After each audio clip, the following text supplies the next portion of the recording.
This is NDTV, and you're watching NDTV 24/7.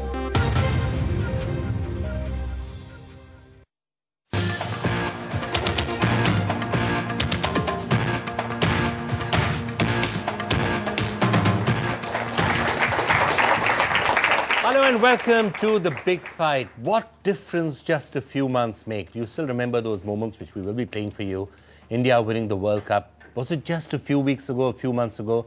Now, of course, the atmosphere very different after the complete thrashing that the team has been getting in England. So the question that we need to ask is what's happened? What's gone wrong? Is this an aberration or is India a spent force in Test cricket? What exactly is the reason why things have gone bad so fast? And joining us to do that, we have some of the legends of the game joining us and some of the top experts as well.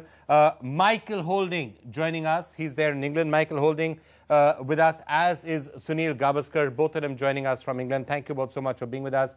Nawab Patodi is with us, also joining us via satellite link. Great to have you with us. And here in our studio, we have with us Jayant Lele, former secretary of the BCCI.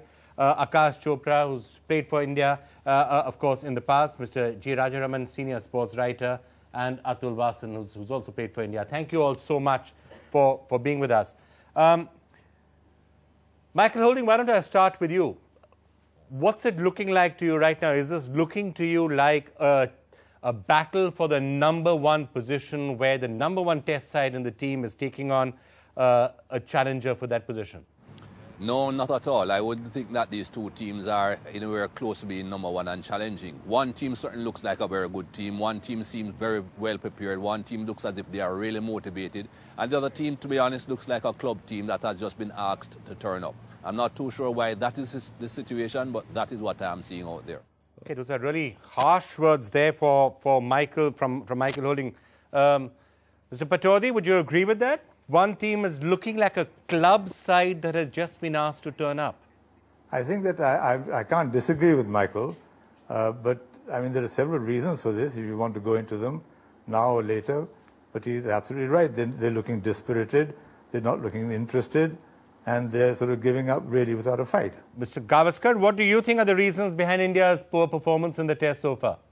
Well, quite simply, England have been the better team. England, batting, bowling, fielding, have shown a much more greater determination to be in the series, to win the series, to get to the #1 position than India have shown in trying to retain that #1 position. I mean, it's come to all of you. Is it just a question of motivation? What's gone wrong?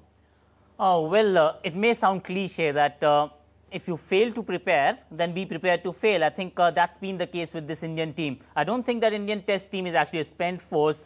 I still believe it has it in them to actually not only regain that #1 title, which we will be relinquishing after this series, and in fact achieve greater heights. But at the moment, I think we did not really anticipate that kind of hostility from our opponent in England, and that is why we did not prepare. This was going to be the battle for the Test Championship, under preparation. Is that the problem, or is there something else? I think, yeah, totally. I totally agree with it, that we just turned up and expected things to fall into place. You know, it doesn't happen this way. England series always has been a difficult one, and more so this time. This team we are facing is a well-knit side. They have beaten everybody. They have beaten South Africa, Australia, and they were prepared in their own backyard. And we just sauntered in. 3-4 of our main stars have not played Test cricket or whatever cricket for so long, and we just thought that we'll just lend up and we'll be the potent force we are. I think there's too much hype about the #1 position also. Let's not look at it. I think it's not the #1 position by rankings, which is still a bit ambiguous, how somebody reaches #1. It is about the respect. Are you really #1? Because when Australia was #1 for 15 years, there was no ranking. But we all knew that who was #1. Okay, the under-preparation question. Mr. Gavaskar, do you think India was under-prepared? No, I wouldn't say that. I wouldn't say that at all, because if you have a look at the guy who's got the most runs, he has been playing in 5 test matches. He's got 300s in 5 test matches. He's the oldest member of the team. Rahul Dravid, he's been playing since June. I wouldn't say that they're under-prepared. NDTV's cricket app, Android and iPhone. Fastest scorecard, special analysis, and much more. Download free. ndtv.com/apps.